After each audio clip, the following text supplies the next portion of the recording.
뉴스 시작합니다. 김윤수입니다. 북한, 중국, 러시아가 밀착하고 있습니다. 노골적입니다. 다음 주 수요일에 열리는 중국 전승절 열병식에서 시진핑 주석 오른쪽엔 푸틴 대통령이, 왼쪽엔 북한 김정은이 나란히 서게 됩니다. 양자 회담은 물론 삼국 정상회의 가능성도 적지 않습니다. 한미일 협력에 맞서서 북중러가 본격적으로 뭉치는 겁니다. 우리로선 신냉전, 그 대결 구도 한복판에 서게 되는 겁니다. 오늘의 첫 소식, 박선영 기자가 보도합니다. 중국 전승절 80주년 기념 열병식이 나흘 앞으로 다가온 가운데 러시아 크렘린궁이 북중러 삼국 정상의 자리 배치를 공개했습니다.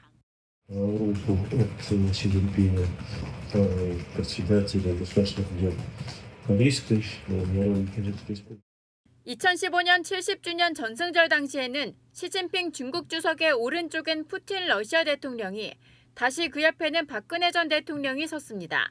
시 주석의 왼쪽에는 장쩌민과 후진타오 등 전임 주석들이 나란히 섰는데 이번에는 그 자리에 김 위원장이 서는 겁니다. 김 위원장이 박 전 대통령의 위치에 있게 될 것이란 관측이 많았지만 시 주석의 바로 옆자리를 차지하게 되면서 한미일에 맞선 북중러 3국의 단결을 과시하는 모습이 연출될 것으로 보입니다. 북미 협상을 앞두고 중국이 한반도 문제에 대해서 영향력을 행사하는 일종의 과시적인 측면, 이것이 모두 담긴 것으로 분석합니다. 또 러시아 측은 이번에 북한과 양자 회담도 검토하고 있다고 덧붙였는데 성사된다면 1년 3개월 만에 북러 간 양자 회담이 됩니다.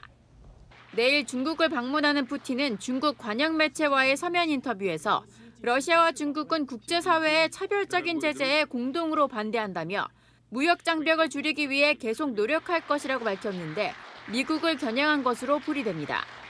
한편 외신들은 주중 미국 대사와 주중 유럽연합 대사 등 서방 외교관들이 이번 열병식에 불참할 가능성이 높다고 보도했습니다. 채널A 뉴스 박선영입니다. 북한 김정은에겐 6년 만에 중국 방문이자 첫 다자 외교 무대에 진출할 수 있는 기회가 될 수 있습니다. 그만큼 이번 방중엔 치밀한 계산이 깔려 있을 거란 분석이 나옵니다. 가장 먼저 러시아의 파병 청구서를 제시하면서 확실한 대가를 요구할 거란 관측이 지배적입니다. 실제로 북한은 러시아 보란 듯이 이 파병 전사자 유족을 위로하는 보훈 행사를 열었습니다. 김유빈 기자의 보도입니다. 김정은 북한 국무위원장이 인공기로 감싼 전사자들의 초상을 직접 유족들에게 건넵니다. 유족들에게 깍듯하게 허리를 굽히는가 하면 전사자의 아이들을 끌어안기도 합니다. 사진을 품여하는 유족들은 오열합니다. 북한이 지난 22일 러시아 파병 전사자 추모 행사를 공개한 지 일주일 만에 두 번째 추모 행사를 공개했습니다. 김 위원장은 유족들에게 속죄한다며 자녀들을 책임지겠다고 했습니다. 귀중한 그들의 생을 지켜주지 못한 미안한 마음을 안고 유가족들 모두에게 다시 한번 속죄합니다. 그들이 바란 대로 내가 유가족들, 저 애들을 맡겠습니다. 김 위원장은 지난번 참석하지 못한 유족들 생각이 많이 났다며 모두를 위로하고자 자리를 마련했다고 밝혔습니다. 이번에 공개된 초상의 수는 242개입니다. 지난번 공개된 101개와 합치면 현재까지 343명의 전사자가 확인된 셈인데 국정원이 밝힌 사망자 수 600여 명과는 차이가 있습니다. 김 위원장은 평양에 이들을 위한 거리를 조성한 뒤 기념비를 세우겠다고 약속했습니다. 우리는 그 거리의 이름을 우리 군인들의 별처럼 빛나는 위운을 칭송하여 샛별거리로 명명하자고 합니다. 이번 행사를 두고 대규모 사상자 발생에 따른 민심 위반을 막기 위한 행보라는 해석이 나옵니다. 동시에 다음 주 중국 전승절을 계기로 러시아와 대화가 예정된 시점에서 파병에 따른 자신들의 희생을 강조해 더 많은 보상을 이끌어내려는 의도도 있는 것으로 풀이됩니다. 채널A 뉴스 김유빈입니다. 한덕수 전 국무총리의 구속영장이 기각되면서 민주당에선 내란 특별재판부 논의가 급물살을 타고 있습니다. 여당 법사위원들을 중심으로 이번 정기국회 안에 관련 법안을 처리하겠다며 벼르고 있는데요. 국민의힘은 민주당이 원하는 판결을 내려줄 자판기 재판부를 만들겠다는 거냐며 비판하고 나섰습니다. 이혜주 기자입니다. 더불어민주당이 내란 특별재판부에 대한 논의를 본격화합니다. 그제 열린 당 워크숍에서 민주당 법제사법위원회 위원들은 특별재판부 설치를 의결했습니다. 법원이 지금 내란 재판에 대해서 매우 소극적으로 대응하고 신속하게 내란 특별재판부를 설치해야 된다는 것을 결의했습니다. 국회 법사위는 다음 달 4일 전체 회의를 열고 지난달 발의된 내란특별법을 가다듬는 작업에 돌입합니다. 원안에 따르면 서울중앙지방법원에 내란 특검만 담당하는 3명의 판사로 구성된 특별재판부를 설치하게 됩니다. 압수수색과 구속영장 심사 전담 판사도 따로 둘 수 있습니다. 다만 원안과 달리 특별재판관 후보에서 정치권 추천을 빼는 방향으로 논의 중입니다. 민주당 법사위 관계자는 공정한 방법으로 국민적 공감대를 얻기 위함이라고 설명했습니다. 민주당 내부에서는 빠르게 추진하면 오는 12월에 끝나는 정기국회 안에도 처리가 가능하다고 보고 있습니다. 국민의힘은 인민재판을 하겠다는 것이라며 차라리 솔직하게 민주당이 직접 판사석에 앉겠다고 선언하라고 비판했습니다. 민주당은 재판부까지 바꿔서 자신들이 원하는 결과를 자판기처럼 찍어내려는 검은 속내를 내비치고 있는 것입니다. 대법원은 지난 2018년 사법농단 사건을 담당할 특별재판부 구성법안이 발의되자 헌법상 근거가 없다며 사실상 반대 입장을 낸 바 있습니다. 채널A 뉴스 이혜주입니다. 검찰 개혁을 두고 여권에서 불협화음이 감지되자 이재명 대통령은 공개 토론을 제안하면서 중재에 나섰습니다. 더 큰 갈등으로 번지지 않도록 대통령이 직접 나설 수도 있다는 건데 정작 민주당 일각에선 어차피 결론도 나지 않을 토론회를 굳이 할 필요 있겠냐면서 부정적인 반응이 나왔습니다. 박자은 기자가 취재했습니다. 이재명 대통령이 검찰개혁 토론회를 제안한 지 하루 만에 여당에서 부정적인 목소리가 나왔습니다. 더불어민주당 핵심 관계자는 토론회를 해도 어차피 결론이 안 난다고 말했습니다. 또 다른 여권 관계자도 토론회는 힘들 것 같다며 생방송이라 무슨 말이 나올지 모른다고 우려했습니다. 정청래 민주당 대표는 어제 이 대통령의 토론회 주문 직후 개혁 시기를 놓치면 반개혁의 저항이 제2의 밀물처럼 몰려온다고 밝혔습니다. 중대범죄수사청을 행정안전부에 두고 검찰의 보안수사권을 없애는 여당의 검찰 개혁안을 추석 전까지 국회에서 통과시키겠다는 뜻으로 풀이됩니다. 대통령실은 오늘도 신중론을 펼쳤습니다. 우상호 대통령 정무수석은 수사나 기소 과정에서 피해자가 발생하면 국민들 속에서 원망이 생길 수 있다며 그것을 최소화하는 것이 이 대통령의 목표라고 강조했습니다. 한 친명계 인사는 이 대통령은 야당 대표 시절부터 검찰 개혁 시 경찰 비대화에 대한 우려를 했었다고 말했습니다. 그럼 경찰의 비대화 문제는 또 사실 지금 얘기 안 하고 있지만 그 부작용이 생길 수 있거든요. 권력은 집중되면 남용되니까. 정 대표는 이 대통령과 함께 찍은 사진을 SNS에 올리며 당정대가 똘똘 뭉치겠다고 했습니다. 이견이 분출되자 봉합에 나선 것으로 풀이되지만 당정 간 검찰 개혁을 둘러싼 온도차는 계속되고 있습니다. 채널A 뉴스 박자은입니다. 네, 아는 기자 사회부 법조팀 유주은 기자와 함께하겠습니다. 이문정 검사장이 특정인을 지목해서 검찰개혁 오적이다 이렇게 한 발언에 그 후폭풍이 계속 이어지고 있습니다. 왜 이게 문제가 되고 있는 겁니까? 네, 지금 현재 검찰개혁 방향과 속도를 놓고 이 여당 강경파와 정성호 법무부 장관이 엇박자를 내는 상황인데요. 여기에 이문정 검사장이 기름을 부은 겁니다. 임 검사장 검찰개혁 오적이 법무부 장관을 속이고 있다면서 고위직 인사들을 싸잡아서 비판했습니다. 임 검사장이 말한 이 검찰개혁 오적이라고 한 데에는 뭔가 이유가 있을 것 같아요. 어떤 인물들을 지목한 겁니까? 네, 임 검사장의 일종의 저격을 한 셈이잖아요. 검찰개혁 방향에 키를 쥔 요직 인사들을 뽑아서 겨냥을 했습니다. 봉욱 민정수석, 이진수 법무부 차관, 성상원 검찰국장, 또 노만석 대검차장과 김수홍 검찰과장인데요. 이 민정수석은 사정기관을 총괄하는 자리입니다. 대검차장은 현재 검찰총장 대행을 맡고 있고요.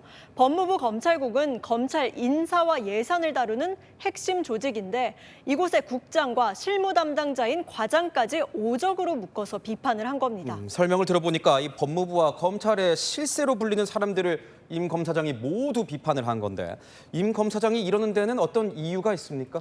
네, 임 검사장이 평소에 강성 개혁파로 분류가 되는데요. 이번 정부에서는 국정기획위 자문위원으로 합류해서 검찰 개혁안을 다루기도 했었습니다. 정성호 법무부 장관이 속도 조절론이나 신중론을 언급하는 상황인데 여기서 검찰 내부에서 여당 강경파 주장에 힘을 실어주는 역할을 자처한 겁니다. 역할을 자처했다.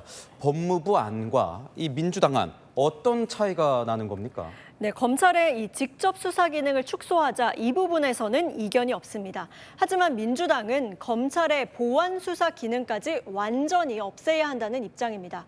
경찰이 수사한 사건도 손대지 말고 기소만 맡으라는 건데요. 사실상 검찰청 간판을 내리자는 안에 가깝습니다. 반면 법무부에서 검토 중인 안은 보완 수사권은 남겨야 한다는 내용입니다. 또 검찰청 명칭도 유지를 하고요. 현직 검사장의 공개 발언치고는 굉장히 이례적인 것 같습니다. 이 사안 어떻게 봐야 됩니까? 예, 우선 지금껏 전례가 없는 일입니다. 검찰이 법무부로부터 분리된 청이기는 하지만 법무장관과 검찰국의 통제를 받습니다. 검찰총장은 법적으로 검사들을 지휘할 권한을 갖고요. 검찰 내부에서는 하극상으로 받아들이는 분위기입니다. 검찰이나 이 법무부의 반응은 좀 어떻습니까? 예, 법무부나 대검 일단은 침묵을 하고 있습니다. 여당발 검찰 폐지론이 나오는 상황에서 임 검사장 발언까지 문제 삼을 여유는 없는 건데요. 하지만 검찰 내부에서는 비판 기류도 감지가 됐습니다. 한 부장검사는 검찰이 문 닫을 위기인데 망조가 보이는 거다 이렇게 말하기도 했습니다. 실제 어떤 이 감찰이 가능한 겁니까? 네, 국민의힘에서는 당장 파면을 요구하고 나섰는데요. 명백한 정치 중립 위반이자 노골적인 정치 행위라는 겁니다. 임 검사장이 문제의 발언을 쏟아냈던 토론회, 촛불 행동과 조국혁신당이 주최를 했는데요. 행사 참여 자체가 공무원의 정치 중립 의무 위반이라는 지적도 나옵니다. 또 토론 수준을 넘어서 특정인에 대한 비방성 발언을 했다 이렇게 본다면 품위유지 의무 위반 소지도 있습니다. 임 검사장은 공무원은 국회가 부르면 가야 하니 부름에 응했다 이런 입장입니다. 결국 검찰개혁 방향과 이 속도의 문제인 것 같습니다. 정말 검찰청 어떤 간판이 내려갈 수도 있는 겁니까? 예, 여당에서 꾸준히 이 개혁 시점으로 지목하는 게 바로 추석 전입니다. 다가오는 9월이 최대 분수령이 될 전망입니다. 네, 잘 들었습니다. 지금까지 아는 기자였습니다. 누군가와 통화 중이던 여성이 파출소 안으로 다급히 들어왔습니다. 그리고는 다짜고짜 종이 한 장을 꺼내 보였습니다. 보이스피싱 전화 같다면서 도움을 요청한 건데요. 과연 어떻게 됐을까요? 김지우 기자가 취재했습니다. 통화를 하며 파출소로 들어오는 20대 여성. 경찰에게 흰 종이를 들어 보입니다.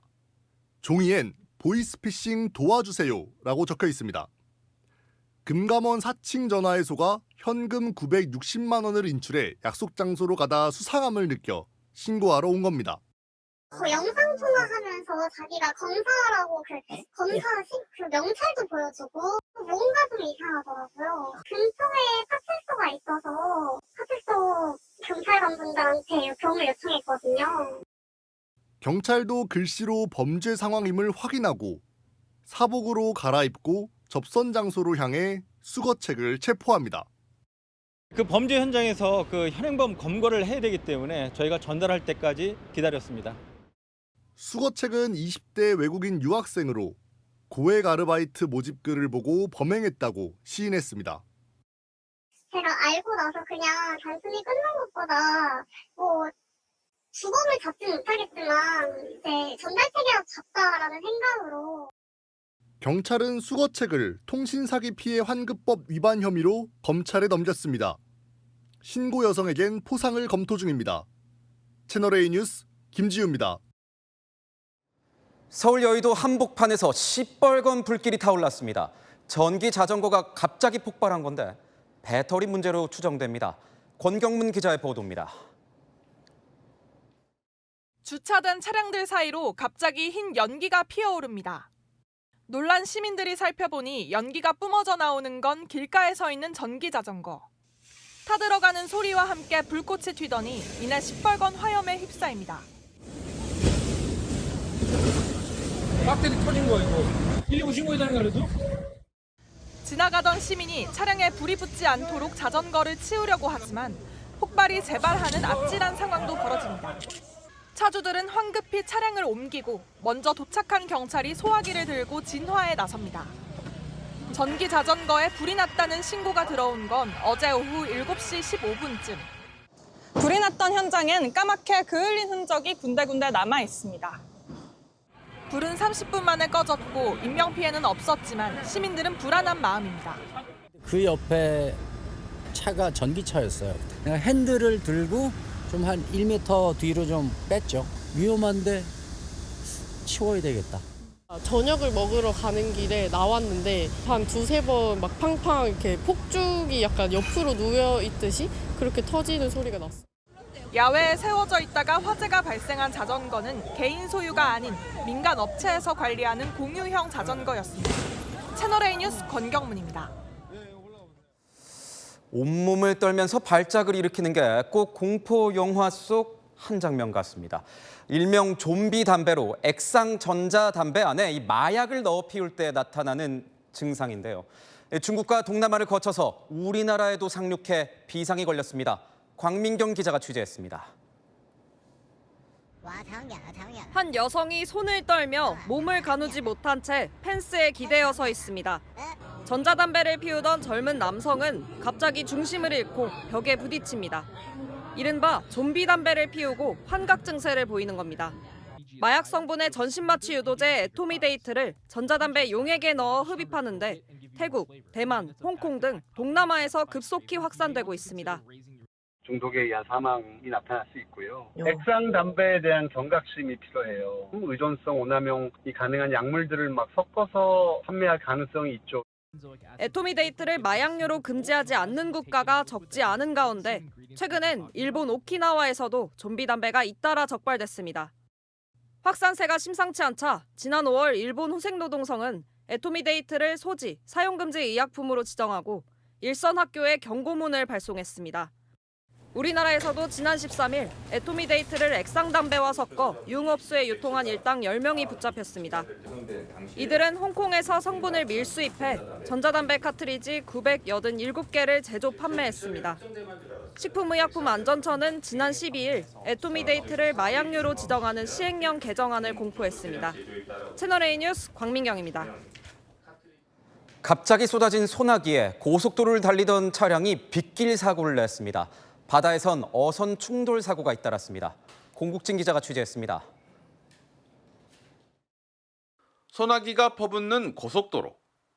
2차로를 달리던 검은색 승용차가 중심을 잃고 중앙분리대를 들이받습니다.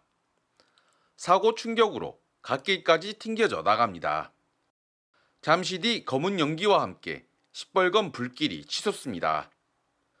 사고가 난 차량엔 운전자 등 2명이 타고 있었지만 스스로 대피해 인명피해는 없었습니다. 이래 미끄러진 건지 그걸 이제 운전자 불러가고 조사해봐야죠. 도로에 멈춰선 광역버스 뒷바퀴에 불이 붙었습니다. 오늘 오전 6시 반쯤 경기 분당에서 달리던 버스에 불이 났습니다. 일단 비가 오는데도 불은 나고 있었고 고무탄에 냄새 좀 많이 나고요. 불이 나자 버스기사와 승객 등 6명은 바로 버스에서 내려 인명피해는 없었습니다. 불은 30여 분 만에 진화됐습니다. 뒤집힌 어선 위에서 해경대원이 생존자를 확인합니다. 충남 보령 앞바다에서 어선 두 척이 충돌한 건 오늘 오전 5시 20분쯤. 이 사고로 3톤급 어선이 전복돼 2명이 바다에 빠졌다가 구조됐는데 이 중 60대 여성은 결국 숨졌습니다. A호가 이제 조업 마치고 이제 복귀하던 도중에 이제 비호를 미인지 해가지고 충돌한 것으로 일단은 확인돼가지고.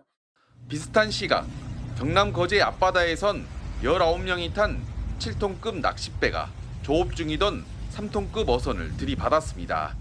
낚싯배가 전복됐지만 탑승자 전원은 무사히 구조됐습니다. 채널A 뉴스 공국진입니다. 새벽녘 산악교도 퍼붓던 폭우가 무색할이 많지 오늘 하루 폭염이 기승을 부렸습니다. 이번 주말도 전국에 푹푹 찌는 무더위가 이어지겠는데요. 해운대 해수욕장은 다음 달 중순까지 이 개장 기간을 늘리기로 했습니다. 보도에 배영진 기자입니다. 튜브를 타고 시원한 파도를 즐깁니다. 물장난을 하며 더위를 씻어냅니다. 날씨도 너무 더운데 물속에 들어가서 즐겁게 노니까 피서를 즐기는 것 같아요. 좀 많이 더운 것 같아요. 바닷가 오니까 아이처럼 너무 좋아요. 대학 시절로 돌아간 것 같아요. 오늘 부산 해운대 해수욕장에는 여전히 피서객들로 북적였습니다. 부산 지역 낮 최고 체감 기온은 35도를 기록했고 해운대 백사장 온도는 43도까지 치솟았습니다. 전국 대부분 지역에서 오늘도 체감 기온이 33도를 웃돌며 폭염특보가 발령됐습니다. 동해, 제주 등 전국 해수욕장이 이번 주말 폐장하지만 부산 해운대 해수욕장은 올해 처음으로 다음 달 14일까지 연장 운영합니다. 예상기온이 내가지고 9월 중순 말까지 많이 덥다 보니까 사람들이 많이 오시거든요. 오시는 분들 안전을 위해서.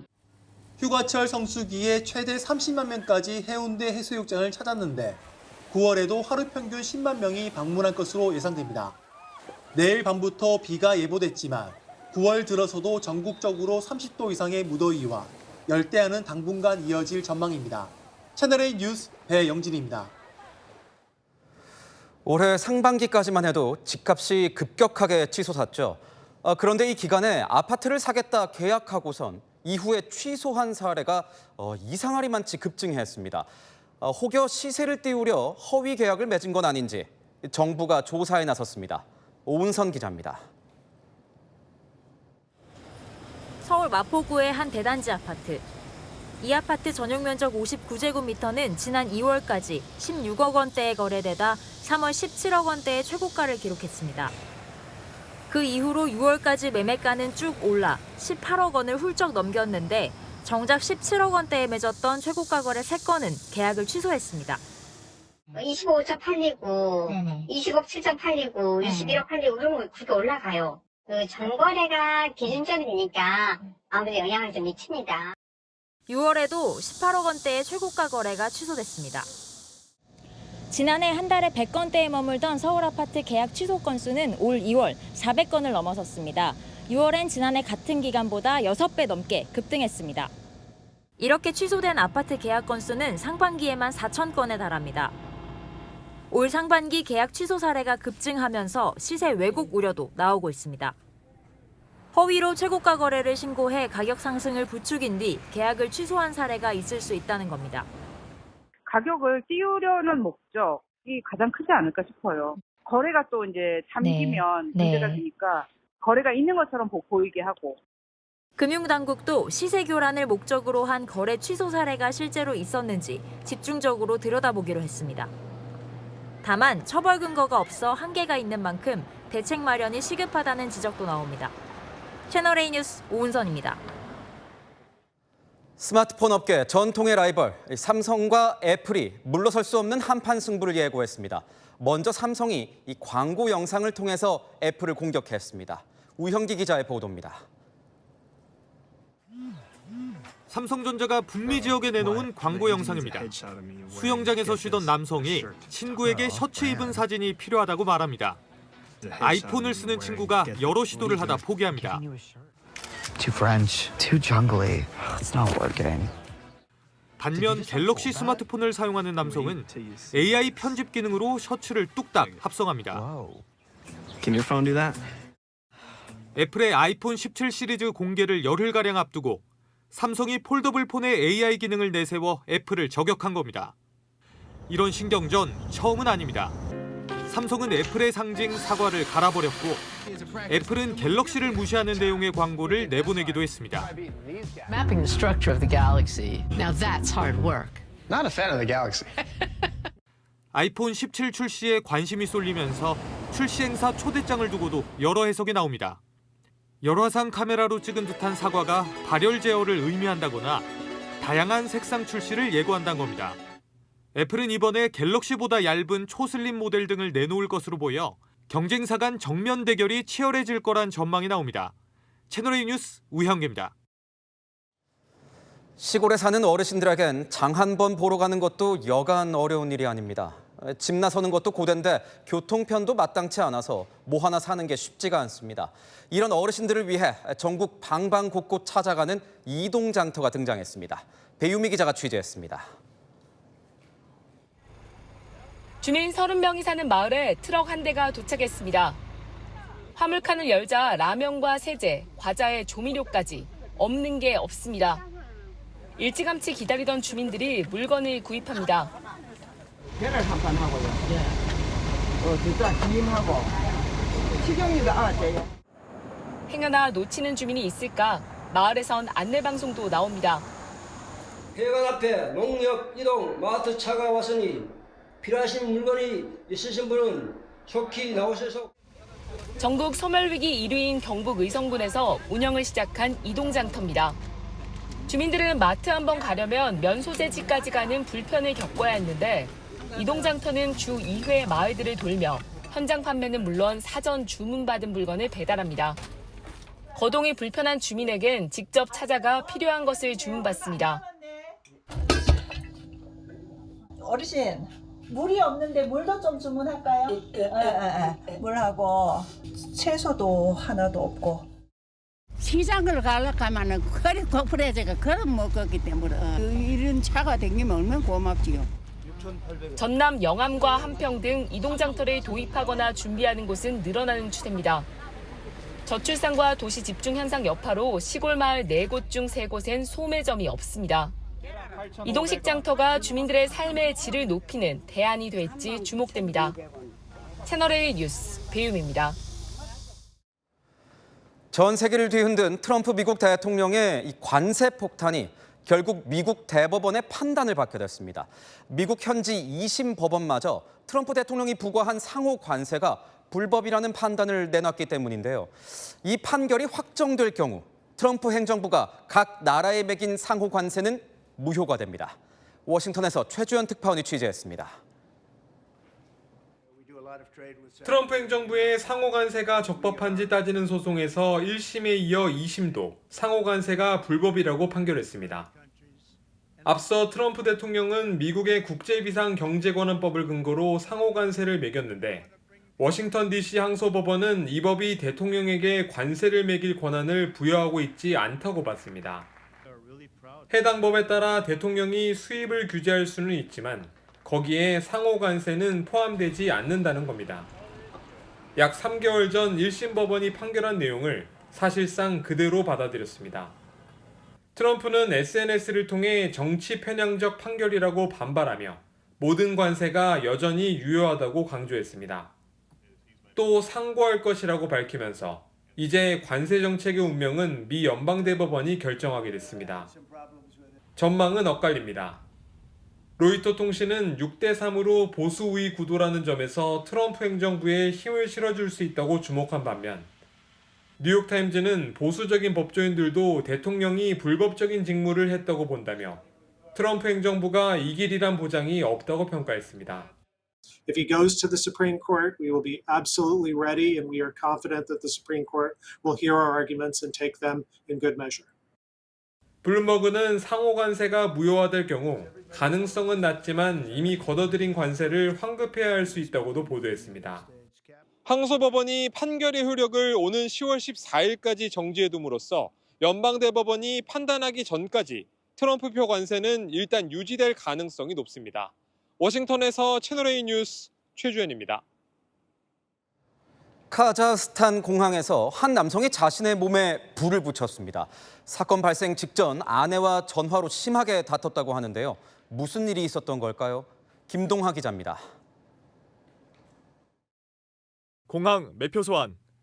모자 쓴 남성이 직원과 대화를 나누다 휴대전화를 건네고 직원이 들고 나갑니다. 남성은 뭔가 하소연하는 듯 사무실 밖 경찰들에게 얘기합니다. 그러다 순간 불길에 휩싸입니다. 놀란 경찰들은 황급히 소화기를 가져다 불을 끕니다. 카자흐스탄 알마티 국제공항에서 남성이 스스로 몸에 불을 지른 건 현지 시각 25일. 남성은 비행기표를 구하려 했지만 실패했고 전화로 부인과 크게 다툰 걸로 전해집니다. 남성은 심각한 화상을 입은 채 인근 병원으로 이송됐습니다. 현지 경찰은 남성이 공항에 휘발유를 어떻게 반입했는지 조사 중이라고 밝혔습니다. 의회 건물이 시뻘건 불길에 휩싸였습니다. 일부 시위대는 인근 차량에도 불을 지릅니다. 인도네시아에서 국회의원이 월 400만 원 넘는 주택수당을 받는다는 사실에서 시작된 시위는 갈수록 커지고 있습니다. Jujur gue pajak gue bayar semua. Gue taat pajak dari gue ada di entertain gue bayar pajak tapi gue nggak tahu pajak gue untuk siapa. 현지 시각 28일 시위 중 오토바이 배달 기사가 경찰 장갑차에 깔려 숨지자 격분한 시위대가 의회에 불을 지른 것으로 3명이 숨졌습니다. 폴란드 유명 테니스 선수가 어린 팬에게 사인한 모자를 건넵니다. 그런데 옆에 있던 한 남성이 잽싸게 빼앗습니다. 소녀는 황당한 표정으로 손을 내밀지만 남성은 가방에 넣어버립니다. 모자를 뺏은 건 폴란드의 한 건설자재 회사 CEO로 알려졌습니다. 일부 누리꾼은 아이 선물을 빼앗은 어른은 경기 출입을 금지해야 한다고 비판했습니다. 채널A 뉴스 김동아입니다. 네타냐후 이스라엘 총리가 팔레스타인 무장단체 하마스가 2년 전 한 가정집을 기습 공격한 그 영상을 공개했습니다. 하마스의 만행이 담긴 이 영상, 왜 지금 공개한 건지 그 의도를 놓고 석연치 않다는 반응이 나오고 있습니다. 이솔 기자입니다. 속옷 차림의 두 아들과 함께 황급히 집을 빠져나가는 남성. 집 뒷마당을 가로질러 방공호로 몸을 피하는데 곧바로 들이닥친 하마스 대원이 그 안에 수류탄을 던집니다. 폭발과 함께 아버지는 현장에서 숨지고 두 아들은 피를 흘리며 울부짖습니다.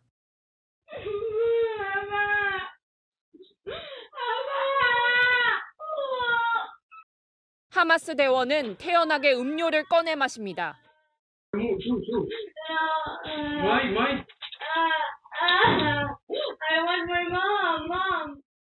이날 8살 아이는 한쪽 눈에 시력을 잃었습니다.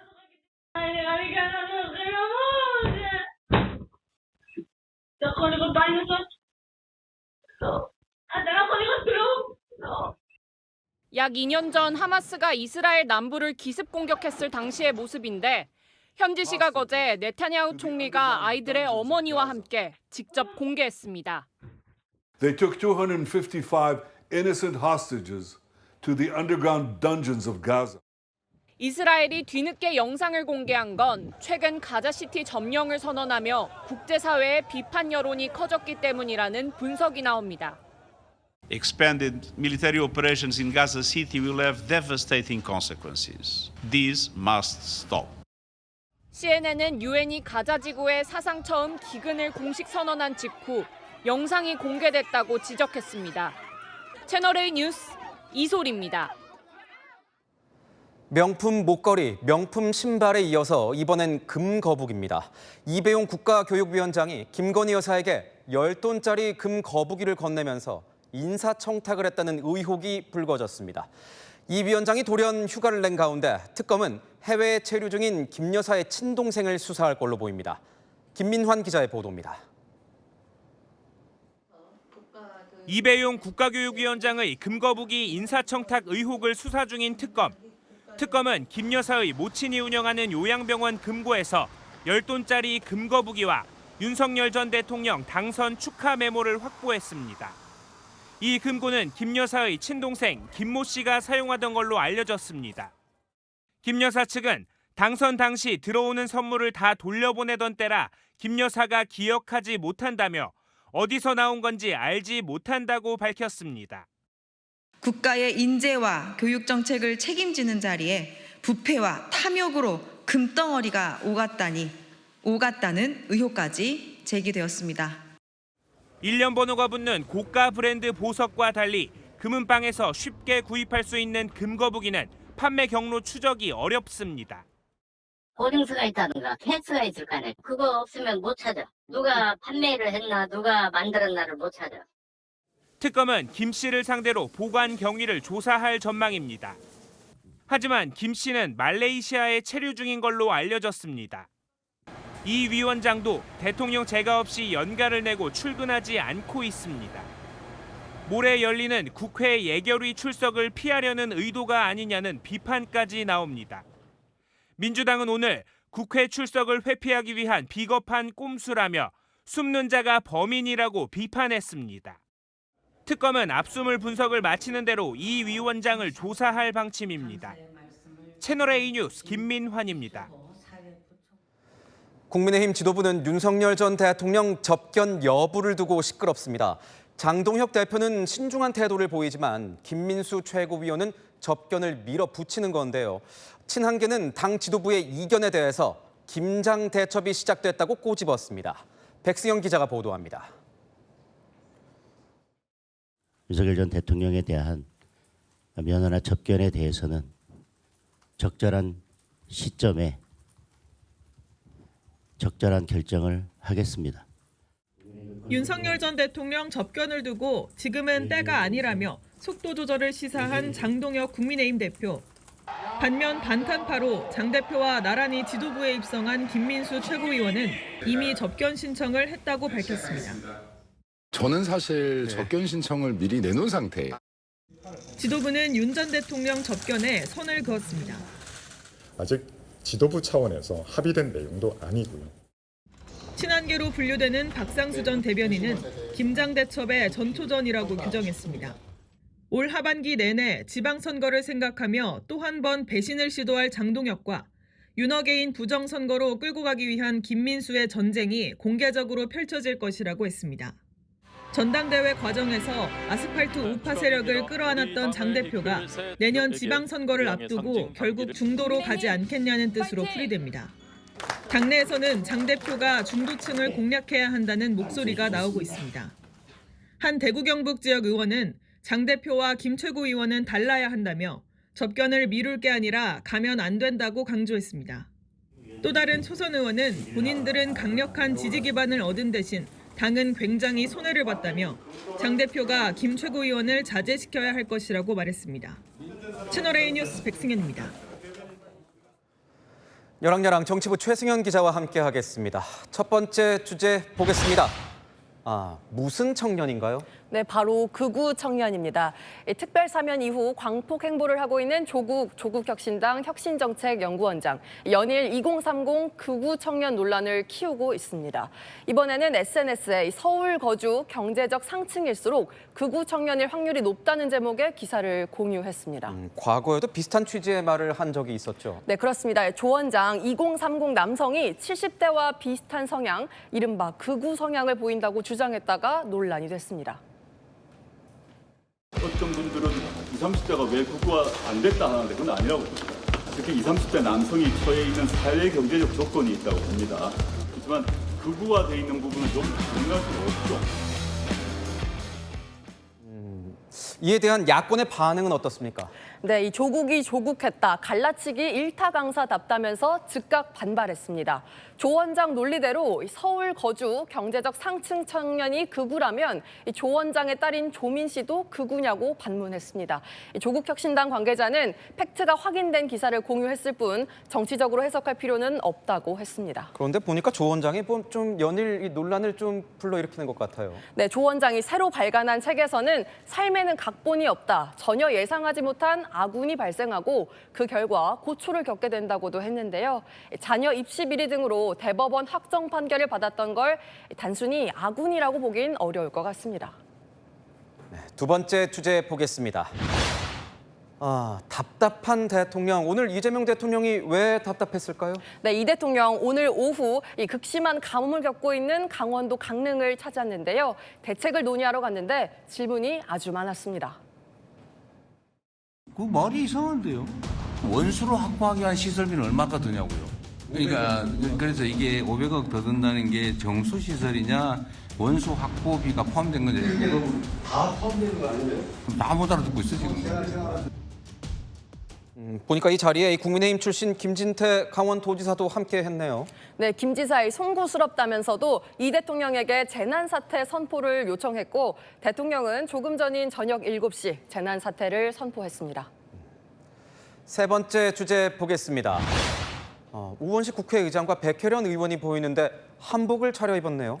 네, 내일 모레 열리는 국회 개원식, 한복 개회식으로 하자는 제안이 나왔습니다. 우원식 국회의장 자신이 한복을 입은 사진을 올리면서 개회식에서 한복을 입자고 했는데요. 여야 갈등이 심하지만 다 같이 한복을 입어서 우리 문화도 알리고 화합도 해보자는 취지입니다. 이 제안 갑자기 왜 나온 겁니까? 네, 앞서 보신 백혜련 의원이 처음 제안했는데요. 며칠 전 국회 본회의에 분홍색 한복을 입고 등장했습니다. 너무 이쁘게 하고 나오셨네. 정기국회 개회식에 국회의원 전원이 한복을 착용하자는 이제 국회가 K컬처 확산을 위해 노력해야 할 때입니다. 뭔가 신선하긴 한데요. 과거에도 이렇게 한복을 입었던 적이 있었나요? 네, 3년 전에도 이 백혜련, 이수진, 전예숙 의원이 한복을 입고 등장했고요. 11년 전에는 새누리당 박윤옥, 이완영 의원이 한복을 입어 눈길을 끌었습니다. 자, 이렇게 제안을 했는데 국민의힘도 한복을 입는 겁니까? 네, 국민의힘 한복 착용은 어렵다는 뜻을 전달했다고 합니다. 국회의원 전체가 아닌 의장단 3명만 입으면 그 취지가 더 부각되지 않겠냐는 건데요. 극심히 대치하는 여야, 한복 착용을 두고서도 어떻게 할지 생각이 다르네요. 네, 잘 들었습니다. 지금까지 여랑야랑이었습니다.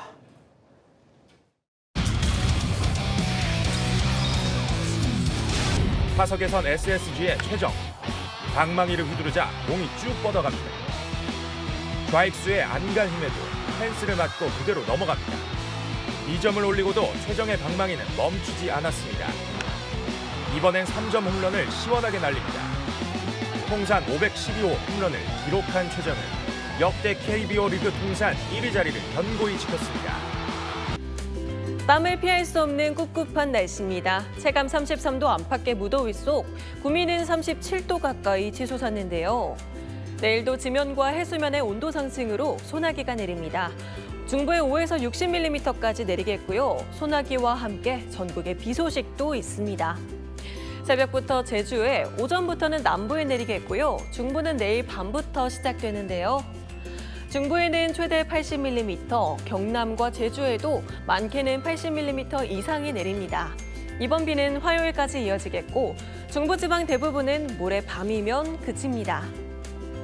내일 아침에는 서울과 전주가 25도로 열대야를 보이겠고요. 한낮에는 서울 31도, 강릉과 대구는 34도까지 치솟는 데다 습도까지 높아서 푹푹 찌겠습니다. 다음 주에도 비 소식이 잦지만 무더위는 여전하겠습니다.